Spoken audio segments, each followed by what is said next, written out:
Now, the offseason is officially complete, at least the transactional part of the offseason. We had free agency. We just wrapped up the draft. And I think a lot of it has been able to marinate with Bills fans as into the question that I think that we are all wondering. Did Brandon Beane ultimately end up doing enough for the Buffalo Bills to get over the hump? And we are going to unpack that in detail on today's episode of the Don Mafia Report. Folks, it is so good to be back in my home office. As many of you know, I was on the road last week in a hotel room. It is very good to be back with Bob and to be back with my people in the live chat. Folks, if you are enjoying the show, please do me a favor, smash that like button for me. And then also when you subscribe, make sure you turn on those bell notifications because as you will notice, I spend the first 15 to 20 minutes discussing the topic at hand. And then for the remainder of the episode, I end up transitioning exclusively to my live audience to answer their burning questions and also listen to their takes. Say, for example, you want to be a part of that segment Monday through Friday at 10 a.m. EST, then certainly consider turning on those bell notifications as well. But the topic of the day, right? Did Brandon Beane ultimately end up doing enough in free agency? Now, I do want to let everybody know, because I do like painting a picture and I do like bringing back a lot of fans to earth, right? Because you look at any single NFL team and any single NFL fan base, there is always going to be something left to be desired on said roster. The way that the salary cap is installed and the way that the draft board falls, it doesn't matter if you are former Super Bowl champions or whether or not that you are literally a basement dwelling team. 9 times out of 10, there is always going to be a specific hole on a roster in the NFL. And say that you don't believe me, why do you think that any time that we get into our previews of the Buffalo Bills during the season, where we ultimately end up identifying weaknesses, like what is a weakness that we could exploit from the Buffalo Bills side of things? Those are holes on a team that just cannot be addressed thanks to said salary cap. So are there holes on the Buffalo Bills roster that I wish that we would have prioritized and or I wish that we could have had filled in an ideal world? Absolutely. But each and every single fan base and each and every single team goes through that exact same process. It's all about how they end up prioritizing some of those said holes. Now, reflecting back on how this roster ended up once we got sent home in the AFC Championship from the Kansas City Chiefs, it's pretty clear to say that Brandon Beane let his priorities be known all across the league. And I think he largely wanted to improve the Buffalo Bills pass rush and or defensive line, right? Because 2024, right in Buffalo, while somehow, some way, this Buffalo Bills team was still actually top 10 in most defensive metrics, I think a lot of that had to do with the fact that we were a great takeaway type defense. We were not good at getting to the quarterback. And that specifically reared its ugly head on third downs. We were one of the worst teams in the NFL when it came into stopping third down conversions, right? Like we ended up seeing quarterbacks back there practically having the ability to make a sandwich, make a phone call to their mother, and then find an open receiver. It didn't matter. A third down conversion was going to be converted, whether or not that it was 14 yards away or 2 yards away. That was the Achilles heel of this Bills defense. Secondary still did pretty well, I would say, outside of some speed issues against particular matchups. But the defensive line was hands down a massive issue for the Bills. And what did Brandon Beane do? My guy went out there and started throwing haymakers in that department in free agency and also in the NFL drafts. Now, granted, I probably would have been a hell of a lot happier if Ogunjobi and Hoyt were not to be suspended for 6 games going into the season. I would have felt a bit more comfortable, although that it is still an improvement, whether you like it or not. Then adding a Joey Bosa, who has a massive ceiling. Obviously, all of us are just sitting here crossing our fingers and praying to God that Joey Bosa can actually put together a full season on this 1-year rental. Ended up re-signing Gregory Rousseau, who I must admit, I do like the upside. I wish that he was a bit more further along in his, I'd say, development as far as being like a high-paid defensive end right within this league, but a solid extension there.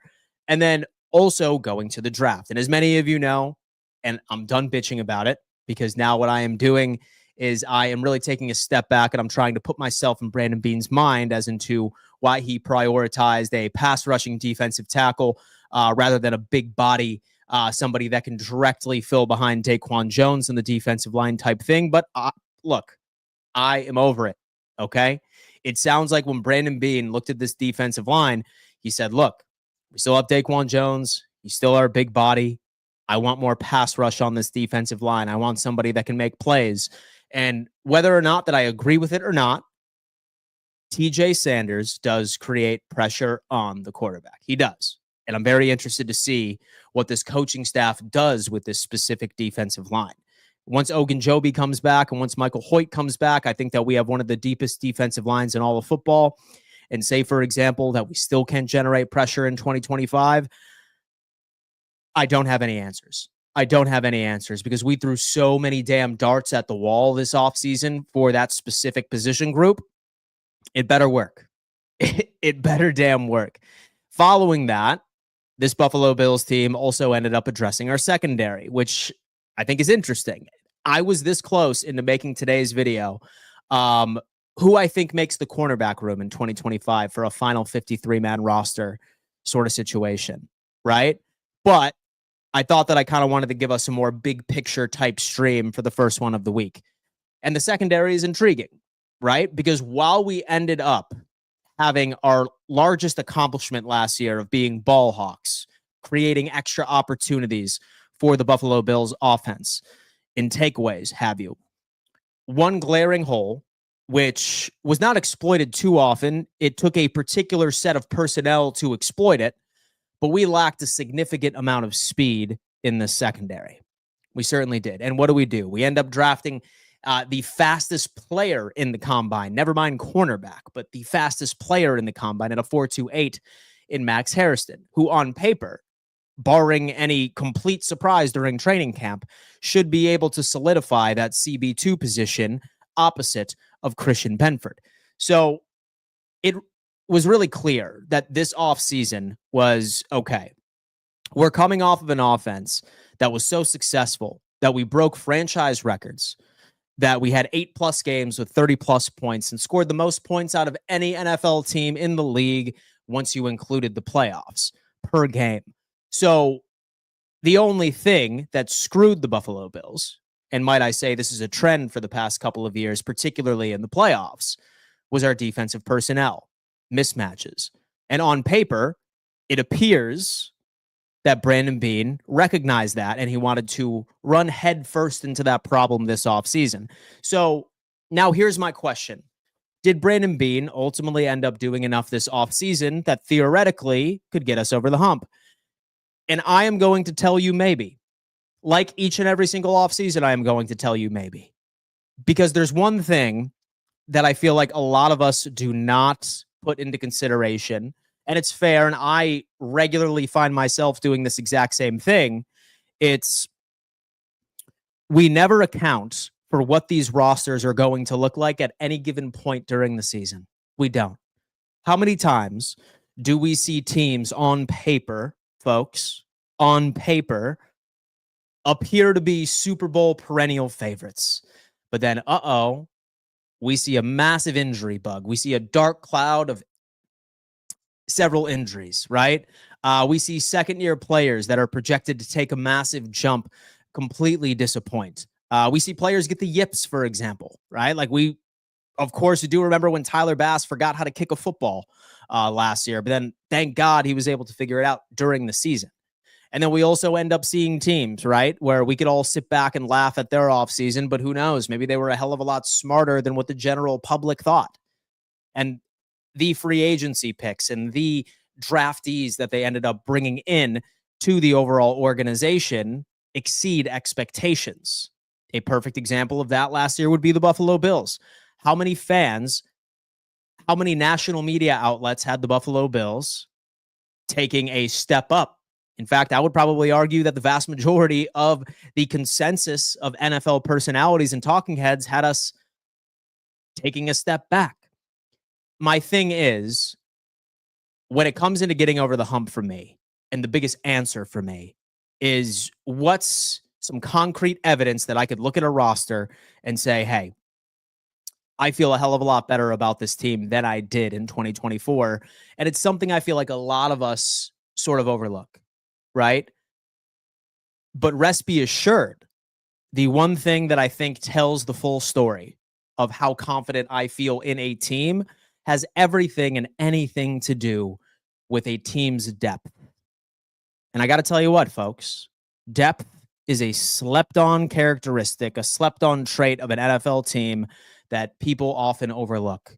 But largely, that is how championships are built, is if your starters end up missing a couple of games, if your starters miss key games, like in the playoffs, how confident are you that the next man up can truly be able to fit the call, step up when necessary?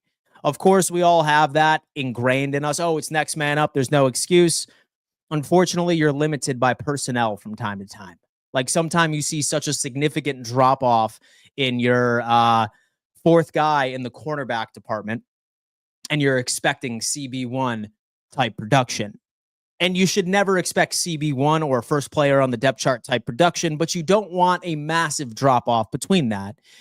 And I think what Buffalo did, maybe outside of a couple of positions here and there, I think that we addressed depth in very important areas, right?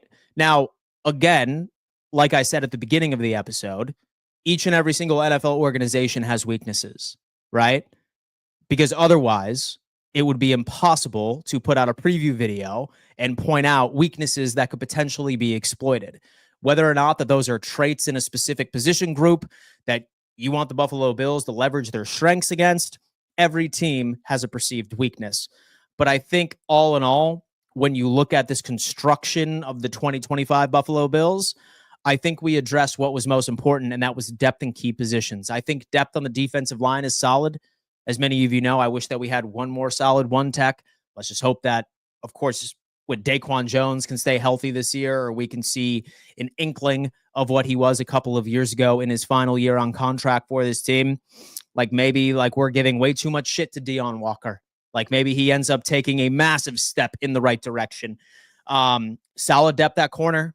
And so I'll tell you what, I feel a hell of a lot better about our depth in the cornerback position right now. Hell of a lot better. Night and day better as far as our depth process if somebody were to miss a couple of games. Safety, still a little bit left to be desired there as well. Like love Rapp, love Cole Bishop. I think both of them are true strong safeties. We'll see if Derek Forrest can live up to the hype, right? We all have our training camp crushes, all right? Maybe Damar Hamlin, right? He's solid depth, whether or not you want to admit it or not. I still wish we had a little bit more in the safety department. But I look all over the place, and what's the most important for me, right, is the trenches. And so I think as far as our depth on the offensive line and our depth on the defensive line, I'm feeling pretty damn good about it. So do we have enough on paper that we can get over the hump? Yes. Yes. I genuinely believe that that is the case. I genuinely believe. Unless there's some crazy injury scare on a deep position group, I feel like we have the depth in all of the right places. And now it just comes time for this team to finally put it together. And remember, all right, while we're confident about this team and their offseason acquisitions and their offseason transactions, several of our rivals have also done the exact same thing. They have gotten better. They have addressed needs. Some teams that were once world beaters had weak off seasons, but for all we know, they're a hell of a lot smarter than we are, and those sort of transactions fit the system well. It's a lot, but like really on paper, I feel that worst case scenario for this Buffalo Bills team is 12 wins, like 13 wins, easily winning the AFC East, bar none, zero questions there. That's my overall thought process. But folks, this is the point of the episode where I end up transitioning over to my lovely live chat audience. Folks, when you submit a question, Please begin each and every single question with a Q dash so I can easily decipher between questions and statements and people that are arguing amongst themselves in the chat. I'm just trying to make sure that I give a good listening experience to anybody that is watching the replay of this video or is listening on Spotify and or Apple Podcasts. Right before we transition over to the chat, giant shout out to our boys over at William Mattar. Folks, if you were ever hurt in a car, you better call William Mattar, #1 car accident attorney in the state of New York. All right, listen, driving can be a scary time. All right. I am still afraid of flying, but for some reason I feel very safe while I'm driving. Shouldn't be the case. All right. Like you getting in a car accident is a hell of a lot more likely than any other form of transportation. If that ever happens to you and you suffer an injury, you have to make sure you have the right representation and look no further than the best in the game. And that is William Mattar, folks. Shout out to William for sponsoring this channel. And let's get into the questions. Again, guys, when you end up making your questions / statements, please label them accordingly so I can easily decipher, because the biggest gripe here is I want to make sure that we have a solid listening experience for anybody that is listening to the replay and or on podcast. We have Carvin Joseph has come on in. I think we've done enough to get over the hump. Maybe just get another free safety that fixes his team, but if not, you could just transfer one of the DBs to safeties potentially, but it's just me. Like, look, you know what I'm saying? Like, it's very unlikely. Like, yes, like we want to be able to go into an offseason saying, oh my God, like we figured everything out, right? But again, each and every single team has holes on their roster. And thanks to the salary cap, we can't go out there and have a fully studded out team that has quality starters and then also quality depth, because starters are great. But then again, you have to remember what kind of league we play in, right, folks? You have to remember what kind of league we play in, and there's going to be injuries. I genuinely believe that how you end up building a championship roster has everything to do with how much of a fall off you have from your starters right over to your depth. And in several position groups, I feel very comfortable with our overall depth so far, right? Especially in the trenches. I love our depth on the defensive line, maybe outside of one tech defensive tackle, and I love our depth on the offensive line, especially since that unit was somehow able, of course, to stay healthy all last year in 2024. I'm hoping for a bit of the same, but yeah, man, listen, I'm feeling pretty damn good about it. As far as safety, yeah, we've heard that Hancock potentially could transition over to free safety. In fact, he is currently listed on the depth chart as a free safety. Currently, we'll see how long that lasts once training camp comes in right to the equation. But so far, so way. Is Babich and the D-line coach on the hot seat given what the Bills did this offseason for them? No, I wouldn't say that. Like, we would need to see an absolute massive drawback, because last year, whether or not you like it or like you like to admit it or not, we had some personnel issues, especially on the defense, right? We couldn't get to the quarterback as much as we wanted to, right? But at the exact same point, we did end up leading the league in turnover differential at one point. So I don't necessarily see him being on the hot seat unless we see an absolute piss poor defensive performance. If we go out there and put up like Cincinnati Bengals defensive metrics, sure, man, we're going to have to see. We got Teddy is coming with a question. What do you think Coleman needs to do to develop into an actual threat of a weapon? So I think as far as how fans perceive him, Teddy, I feel like people thought that since Stephon Diggs ultimately ended up leaving the roster that he had to be wide receiver #1. I don't think he needs to be wide receiver #1 for this team. I think what he needs to be is exactly what I perceive the Bills to have drafted him in the first place. And that is just a contested catch guy, which he was excellent right in contested catch situations last year. He needs to be a big-bodied guy that could be a threat in the red zone. He basically needs, like, here. So here's the thing. So I feel like a lot of us would like Keon Coleman a hell of a lot more if we looked at him as a Gabe Davis replacement rather than a Stephon Diggs replacement. If we look at Keon Coleman like somebody that was filling the responsibility that Gabe Davis gave to us for the past couple of years, a lot of us would feel a hell of a lot better about it, because he's better at a lot of things that Gabe Davis struggled with, right? Like, he's better in contested catches. So he is big bodied, so has solid hands, but Unfortunately, when it comes into it, he was hurt. So let's just hope that our trainers were able to get him back into the position in which that he was in the past, and we'll be good. We will be good. And so the people forget that coaching is a big issue on why these guys don't produce. True, but then again, so I feel like coaching certainly is a massive step up, but sometimes I do feel like you are handcuffed based off of the personnel, right? Um, so like you could have Bill Belichick out there, for example, and say that you have a corner that's like a CB5 or a CB6 that's just getting fucking cooked.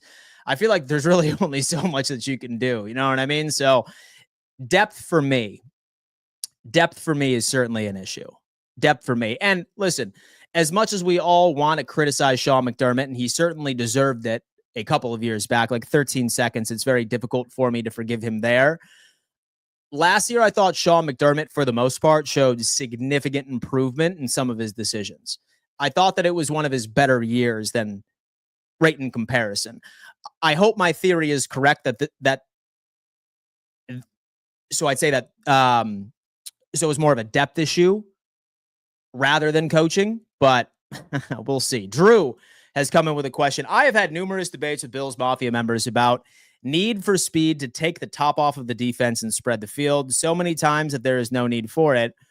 What are your thoughts, my friend? So I think that that's a very important trait to have within your offense and something I think that Buffalo did lack last year. But on paper, we addressed it, right? So we addressed it. And that was by bringing in, and so Elijah Moore. So he is that dude on paper. Him, and then a lot of us don't like to admit it, but Curtis Samuel, he's also a guy that stretches the field vertically. He also runs a 4-3, and so does Elijah Moore.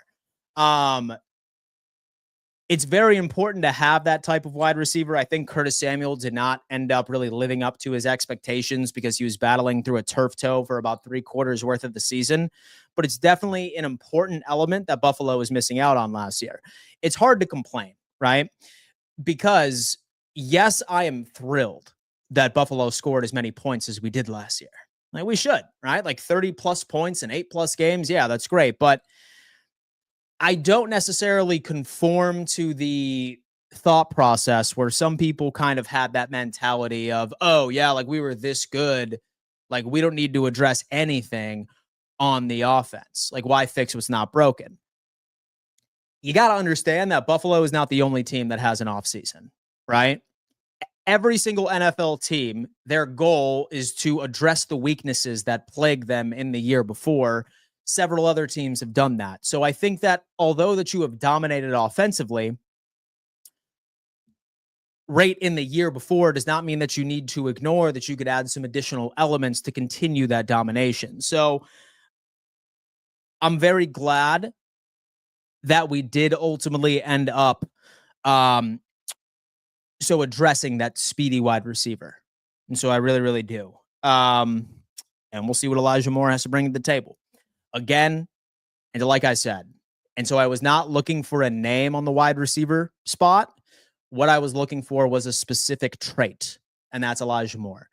And I know a lot of us are pissed off about, oh, man, like we wanted Jalen Royals, or, oh, we wanted Isaiah Bond, or, oh, we wanted a Kyle Williams, etc. I can almost guarantee you that the better short-term play would be Elijah Moore. So Elijah Moore is greater than any rookie wide receiver we could have gotten on day 3. I think that we can all agree there. So not a bad pickup. Yes, I was very pissed when we didn't have a wide receiver at all. But then once he ended up bringing in Elijah Moore, I felt pretty damn good. And so I look at Coleman as a 33rd overall pick, and those aren't spots that you draft a wide receiver 3. It's tough because when you look at receiving yards and receptions, it's sort of hard to pick out exactly who's wide receiver 3, 4, and 5, right? His metrics were right in line with Xavier Worthy. And say, for example, that he were to play the same amount of games as Xavier Worthy, he probably would have had more numbers as far as targets. But listen, man, I'm sitting here. I'm hoping for the best when it comes into Keon Coleman. Hopefully he's a dog. Question. Was there anyone we drafted that could pull an Elam? I hope not, Spidey Munn. I really, for the sake of my own sanity, I genuinely believe, or hope that that is not the case. As far as like an actual non-scheme fit, so right that team did, no. So with Kyer Elam, like he was just like a head scratcher because he didn't fit our scheme at all. At least you can go on ahead and make an argument for every single player. And as many of you know, I was like head scratching about the TJ Sanders pick, but on paper, he is a scheme fit, right? He's just very far on the depth chart from Ed Oliver and Dwayne Carter, at least leading up into training camp.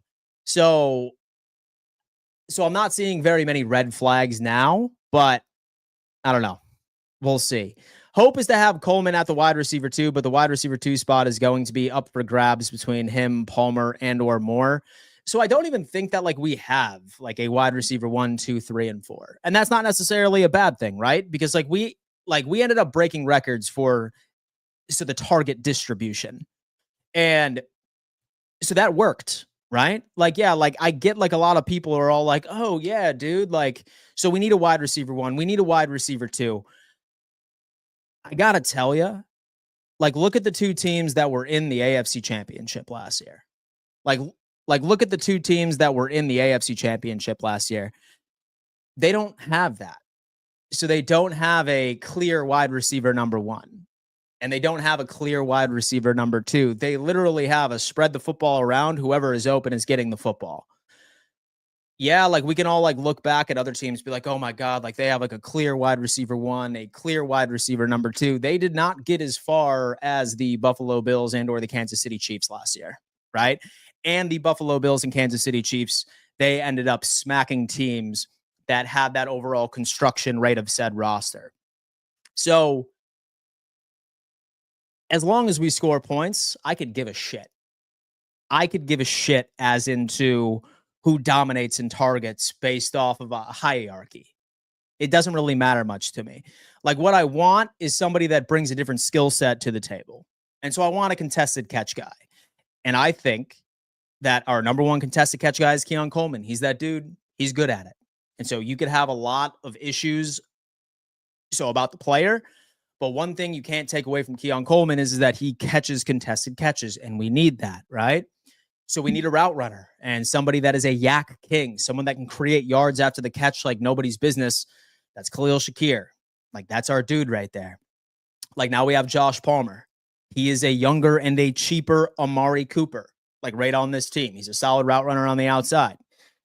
And now we have 2 speedsters, right? Like right in Elijah Moore and right in Curtis Samuel. So like we have all the traits that make a successful wide receiver number 1. I don't need a hierarchy of who's our wide receiver number 1, who's our wide receiver number 2. Why do we need that? Right? Like, why do we need that when the 2 teams that have been the most consistent in the AFC for the past 5 to 6 years haven't had that model? Right? So that's sort of me. That's kind of how I look at it. We have Deshaun is coming in. So we don't talk about competition on my channel, baby. We have tab account. Welcome all Dan Robots. Dan said last year that he wanted to avoid the Ravens. Y'all agreed. He wanted to lose to the Chiefs right in the regular season. So did y'all. He even at one point said he won't pay Cook. Wow, you have a great memory. Wow, you have a great memory, man. Thank you so much. Richard Forbes, we don't. We have DW come on in. Statement, spread it around because paying north of $30 million a year for wide receiver can't work on this team. Have to, right? Like, absolutely have to, man. We're going to have to see how it plays out. Tom Brady had a number 1 wide receiver for a couple of years in Moss. That's about it. So you look at, like, championship DNA, and that's precisely what it was. That is precisely what it was. Was just spreading the ball around efficiently. And look, like, we have the luxury of doing that. Like, certain teams need a wide receiver number 1, need a wide receiver number 2. But like when you are lucky enough to have an elite quarterback, that's just basically how it plays. Let me see. Let him grow. So he was cooking before injury. That man is wide receiver number 1.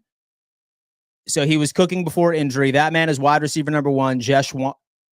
So with the Josh wanted him. So stop talking. Oh man, we have people arguing in the chat already. Does Samuel and AJ make it out of training camp?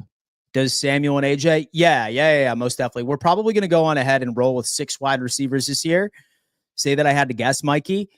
And then as far as AJ, that's going to be up for debate.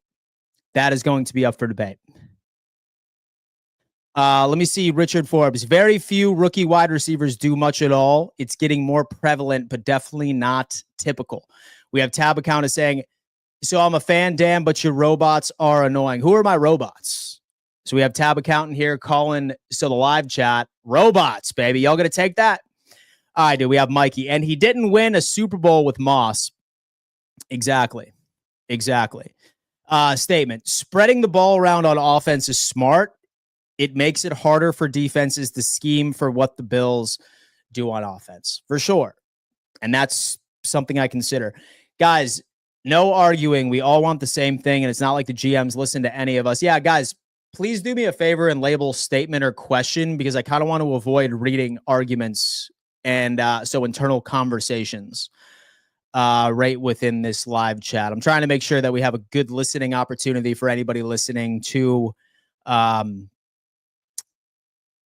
the replay, if that makes sense. We have Josh Allen is so good, he could fit a seam route into Dan with blanket coverage. Absolutely, baby. But would I catch it?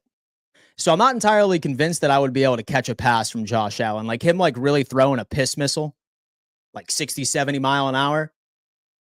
So would Joe be able to hands catch a Josh Allen pass, like right off of the seam? Please let me know and say that you have that confidence. Maybe back when I was a young man, perhaps, but I'm not particularly sure that I will go from there. We have Super Dave Boston. And so I'm a fan, Dan. I appreciate that, man. Please keep Richie in your thoughts. It is about to get ugly. Go Celtics. Oh, man, I will definitely tell him that, Dave, for sure. So I heard Bob was talking a lot of shit about you while you were on your trip.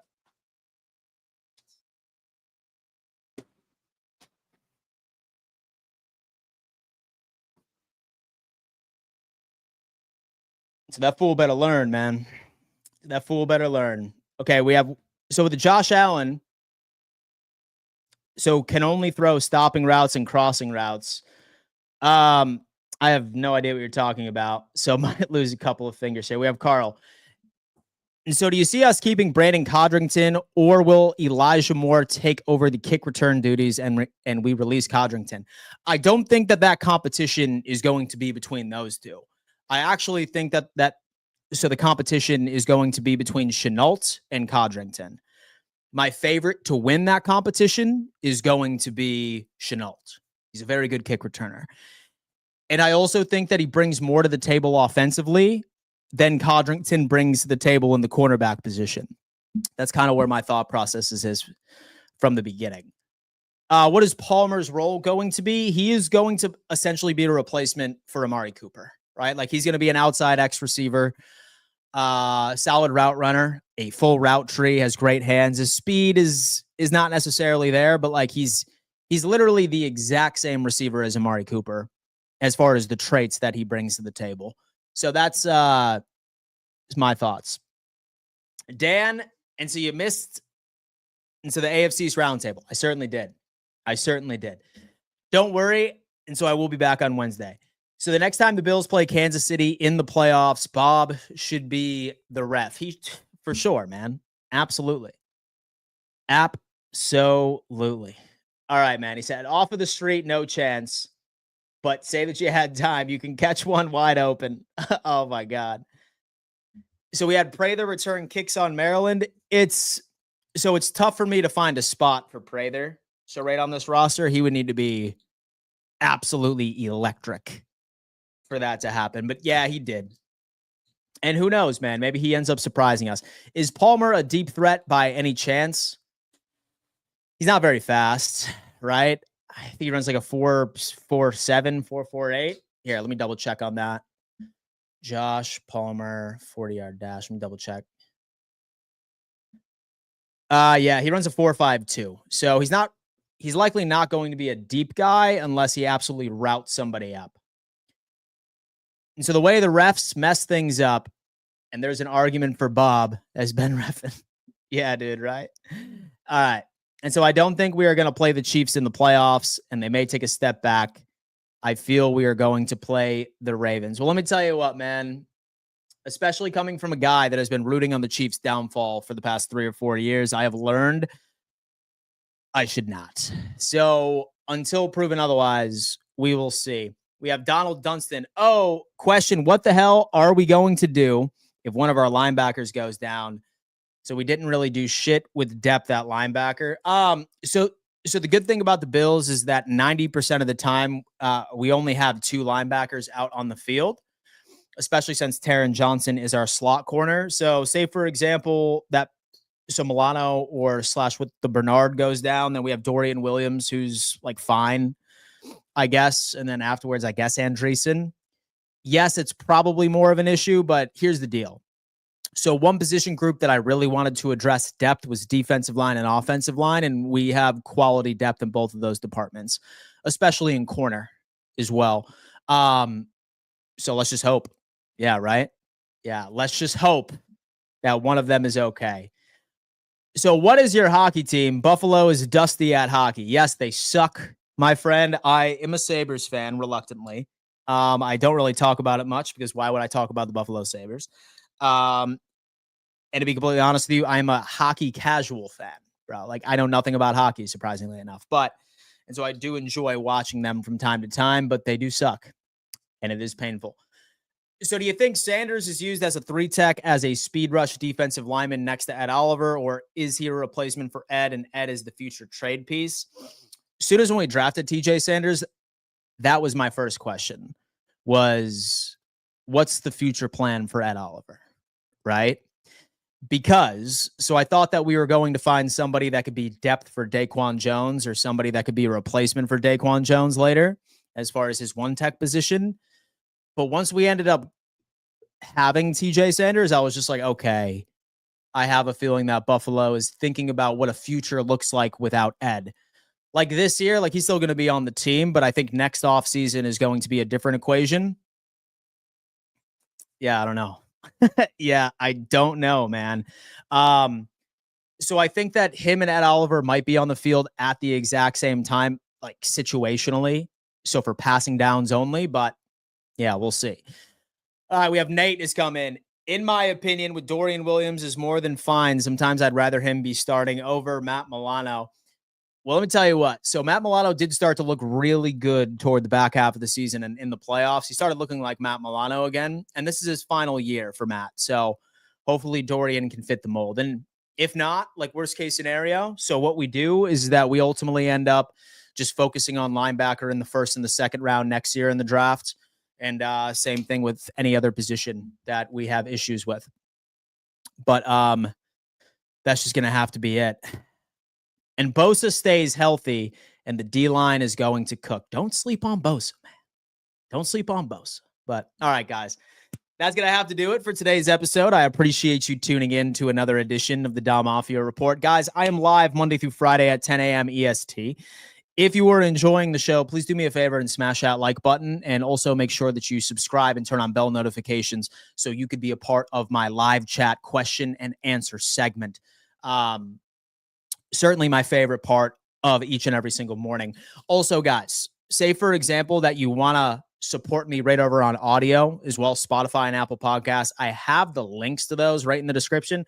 Say, for example, that y'all want to do me a huge favor. Do me a favor and just follow me over there and also leave a rating and review. Say, for example, you enjoy the show.